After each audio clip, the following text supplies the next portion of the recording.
Hi everybody, it is Catherine here from Continue the Magic, and this is your news update for the week of April 6th. So there's a lot of little pieces of news that are coming out this week. We're going to be talking about Disney World, Disneyland, and even Universal Studios. So let's get started.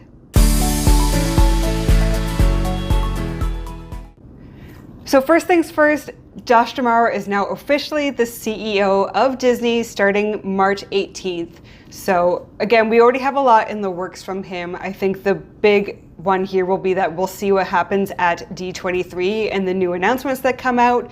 But there's already a lot in the works for the parks. So, as far as promises of what are coming, we kind of already know what to expect. The thing here will be timelines and what we're really going to be getting with these new expansions.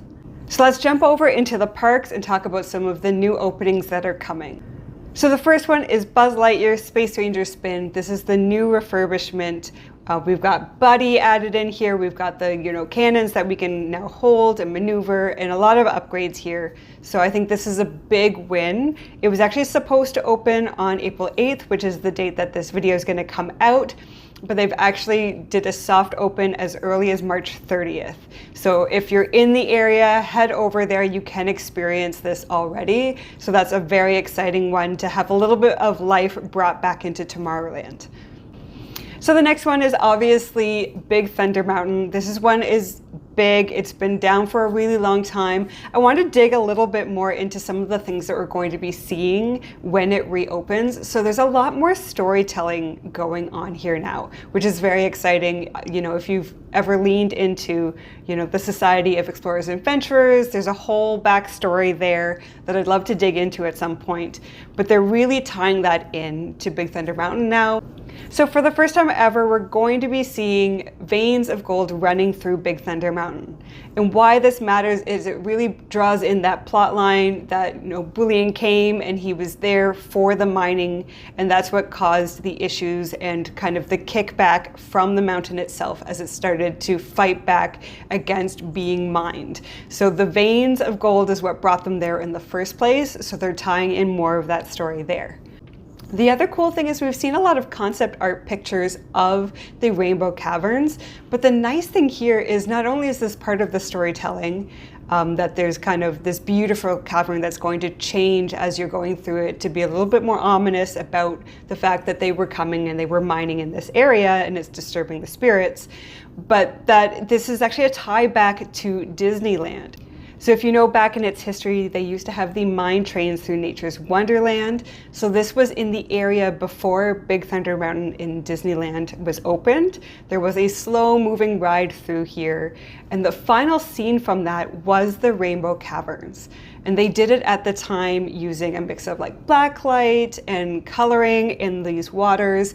But you would go through this beautiful, serene scene with all these colored water pools and colored waterfalls.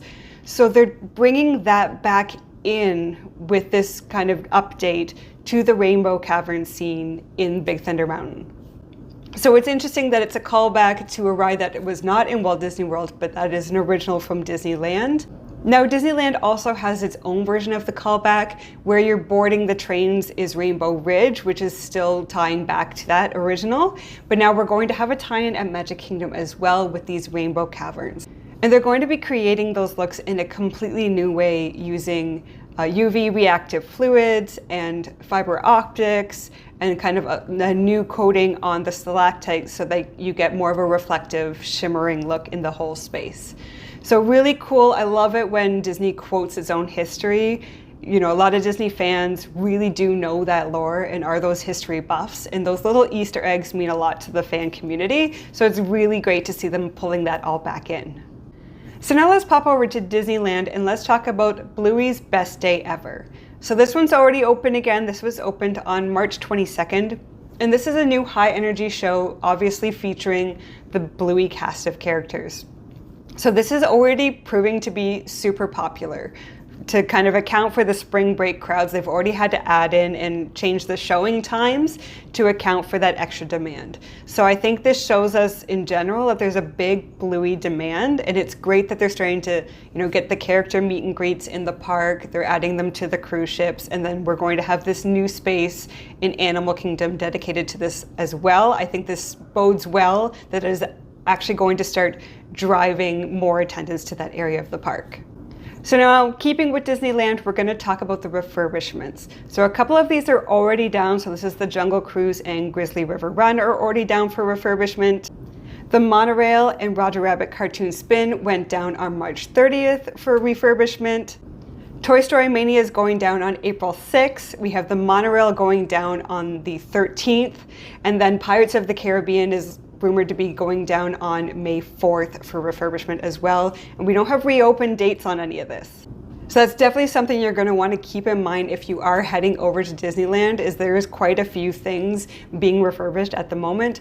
Obviously, this needs to happen, but it's not great to see them all happening at once. So this is something to keep in mind if you are heading down to Disneyland, that there are a number of refurbishments in progress with no reopen dates yet listed. That doesn't necessarily mean that it's going to be a lengthy refurbishment. It just means they're not committing to a timeline at this point.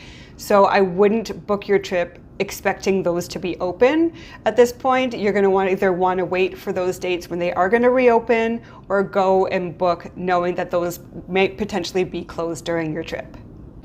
Next, going across the pond, we're going to look at Disney Adventure World. So as of March 29th, this is now officially renamed. It's Disney Adventure World, not with an apostrophe S, but just Disney Adventure World. And also the new Arendelle, the World of Frozen area, is open. You've probably already been seeing some of the videos of Olaf, the new animatronic walk-around character. He's absolutely adorable, seeing him kind of wave to the crowd. There have been a few malfunctions so far. If you haven't seen it yet, there's a video where he kind of freezes and falls down. The cast members quickly get him off of the set.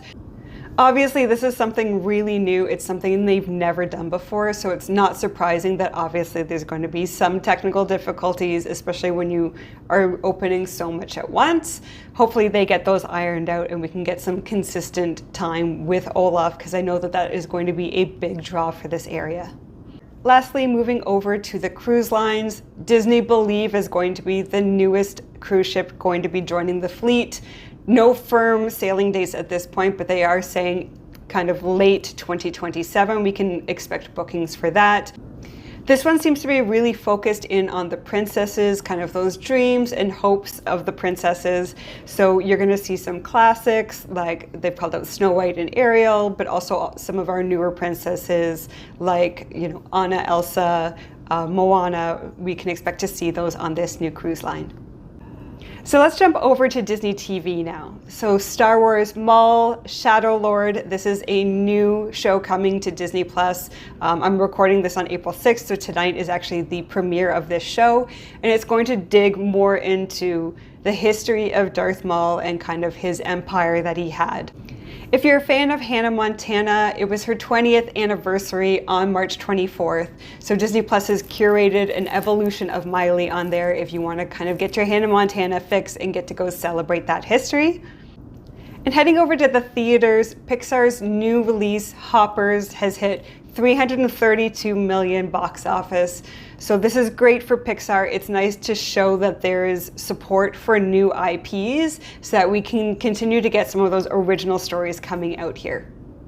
Next, I'm going to hop up the road and we're going to talk about some competitor. We're going to talk about Universal Studios.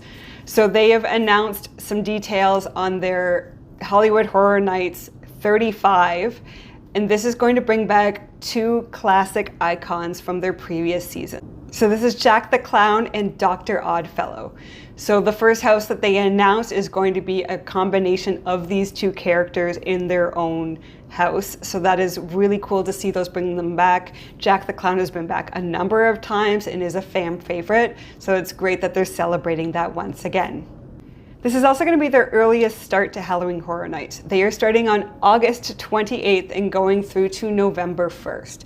So lots of dates in there. Their tickets are already on sale, so if you do want to participate in that, I do recommend getting that in early, especially if you're looking for, those specific Halloween dates in October.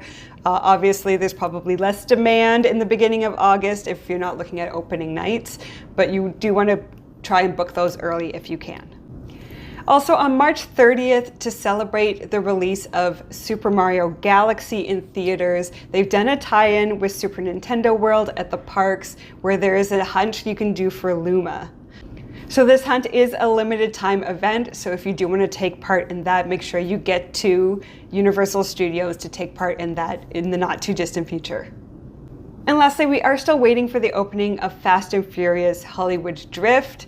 We've obviously seen them running on the tracks recently, and now we've gotten an introduction and a view of the different cars that are going to be available. So this is giving us a sneak peek looking at the different car styles. So we have the Mazda RX-7, we have the Nissan Skyline GTR, and we have the Toyota Supra. So cool to see those new car designs coming, and hopefully we get on this roller coaster soon. So that's the updates for this week. Thank you so much for joining us, and we will see you next time.